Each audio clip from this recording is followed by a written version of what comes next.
Scalloped Squares is a 10-row pattern. It is available as a free download on our website. Although this pattern is not difficult, it is a little slower to knit because you are creating the pattern on both sides of the work, on the right side and on the wrong side. The slowest part of this pattern is setting up the very first rows. Once you've got those set up, you can see where you're going. A really important part of this pattern is that the yarn should be carried along the wrong side of the work for all slip stitches. Now the wrong side is opposite, obviously, to the right side of the work. And that means the right side when the item is completed. So this is the right side and this is the wrong side. So this is the side the yarn will be carried. Don't confuse these terms right and wrong side with front and back. The front of your work is the side facing you as you knit, and the back of the work is the side away from you as you knit. I have finished row 1, which was just knit.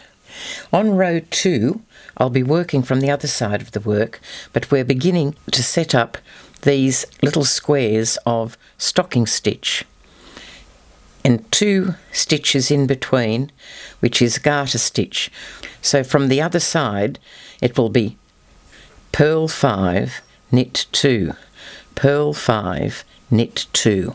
I have just knitted the 2 which are giving that column of garter stitch. I'll now purl 5, which gives us the stocking stitch. 1, 2, 3, 4, 5, and there's that column of garter. Knit 2, purl 5 to the end of the row. I have just completed rows 1 and 2. Now the next 3 rows are repeats. We do row 1, row 2, and then row 1 again. Row 6, the edge bit is knit 2, slip 1 twice. The main bit right across the middle of your work is knit 3, slip 1, knit 2, slip 1, knit 3, slip 1, knit 2, slip 1, till you get to the last bit. It's always slightly different on the edges, but the middle part of your work is here. Remember, the slip 1, the yarn should always be carried on the wrong side of the work. And when you do the slip stitches, you slip your needle in as if you were going to do a purl stitch. Row 6, knit 2, slip 1. Now the yarn has to be on the wrong side of the work, and you slip purlways like that straight into it. Knit 2, slip 1. Now for the main body of the work, it's knit 3,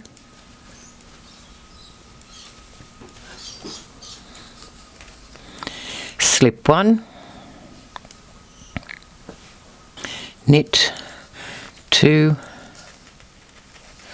slip 1, knit 3, whoops, wrong side of the work, slip 1, and to finish off the end of the row, knit, slip 1, knit 2. I have a 3-stitch border of garter stitch, which is not part of the pattern. Row 7, purl 2, slip 1, knit 2, slip 1. That's just the edge to get going. The main body of the work is purl 3, slip 1, knit 2, slip 1, purl 3, slip 1, knit 2, slip 1. A nice easy little pattern to remember. Now this is creating this row across, this horizontal row across here. I've done the garter stitch for my 3-stitch border. Now purl 2, slip 1, and the yarn has to go onto the back of the work, the wrong side of the work. Slip 1, knit 2, slip 1, purl 3, this is the repeating bit, purl 3, slip 1, knit 2,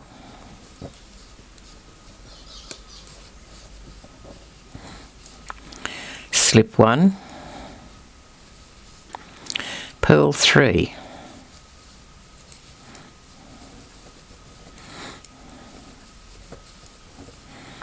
slip 1, knit 2, slip 1, and purl 2 instead of 3 to finish. Row 8 is the same as the 6th row. Knit 2, slip 1 twice, then knit 3, slip 1, knit 2, slip 1. You'll notice this time that when you slip 1, wait, I'll get to 1, 2, 3 knit.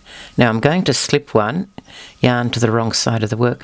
When you slip it, you can actually see that it's already been slipped before.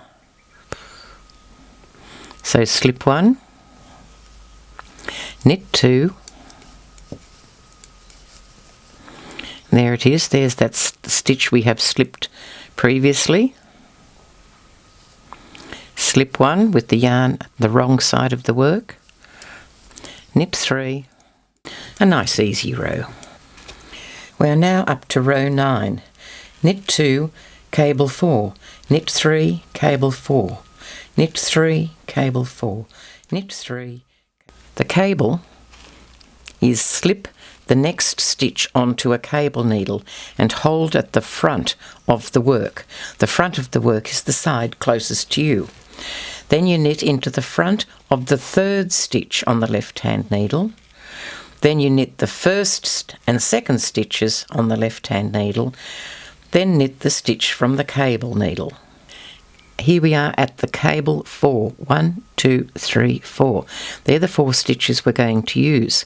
You'll notice the 1st stitch and the 4th stitch are the ones that we've been slipping all the time. Now we're going to slip the 1st stitch onto a cable needle and hold it at the front of the work. Then you knit 1, 2, 3. Knit. I poke that and get it out of the way so you can see. Now we knit the 3rd stitch, then knit the 1st, then the 2nd, slip them off, and now knit the one from the cable needle. This is where we made the lovely crossover, which makes this pattern so interesting. Now we knit the 3 that go across the middle, and I'll do that cable once more. 4 stitches are involved. Slip the 1st one onto the cable needle.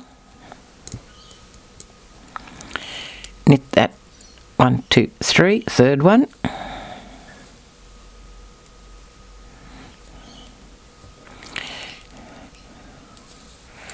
Knit the 1st one, knit the 2nd one, and then knit the one from the cable needle.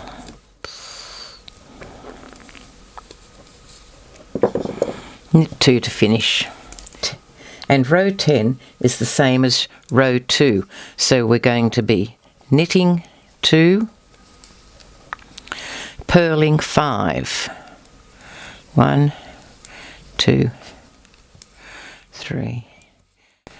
And the knit 2 is that column there, up and down, and continue to the end of the row. I love this pattern because it's so unusual with these crossovers. This is a pattern also that really shows up to its best once it's been blocked. It squares up beautifully. Here is Scalloped Squares in this blanket. The pattern for this blanket is called the Epping Textured Sampler Knee Rug. Remember, the free pattern is available to download from our website. Thank you for watching and happy knitting. Here are the steps to download Daphne's patterns and to view the videos on her YouTube channel. Send an email to knitwithdaphne@gmail.com and include the subject Free Download.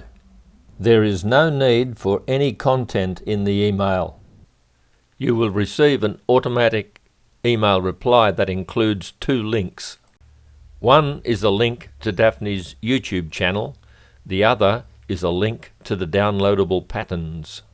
When you click the link, the Knit with Daphne folder with all the downloadable patterns will open. Double-click on any line to open and download the pattern. Double-click on Stitch Patterns to open the folder with the individual knitting stitch pattern. Enjoy Daphne's designs and happy knitting!